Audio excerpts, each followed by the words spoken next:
தொகை வாங்க போனவங்களுக்கு இப்படியா நடக்கணும்?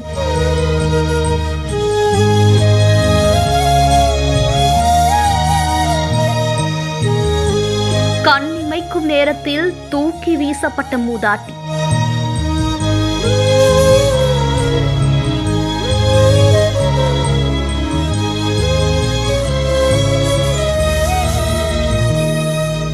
திருவண்ணாமலை மாவட்டம் ஆரணி அருகே கண்ணமங்கலம் பேரூராட்சி பஜார் வீதியில புதுப்பேட்டை பிள்ளைக்கோவில் தெருவை சேர்ந்தவங்க தான் இந்திராணி. இவங்களுடைய வயது 74. முதியோர் உதவித்தொகை வாங்குறதுக்காக கண்ணமங்கலம் பஜார் வீதிக்கு வந்திருக்காங்க. அப்போ கண்ணமங்கலம் பஜார் வீதியில சாலையை கடக்க முயற்சி செஞ்சப்போ திருவண்ணாமலை சாலையிலிருந்து கண்ணமங்கலம் பஜார் நோக்கி வேம்புலியம்மன் நகரை சேர்ந்த தனியார் நிறுவன ஊழியர் செல்வம் அப்படிங்கிறவரு தன்னோட பைக்ல 4 குழந்தைகளோட வந்துட்டு இருக்காரு. அப்போ எதிர்பாராத விதமா மூதாட்டி மேல மோதினதுனால மூதாட்டி தூக்கி வீசப்பட்டு படுகாயமடைஞ்சிருக்காங்க.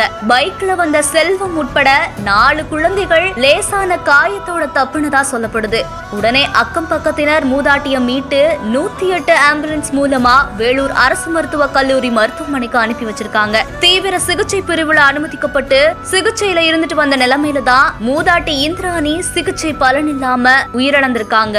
இந்த சம்பவத்தோட சிசிடிவி காட்சி இப்போ வெளியாகி பரபரப்பை ஏற்படுத்தி இருக்கு. மேலும் கண்ணமங்கலம் போலீசார் வழக்கு பதிந்து விசாரணை செஞ்சுட்டும் வந்துட்டு இருக்காங்க.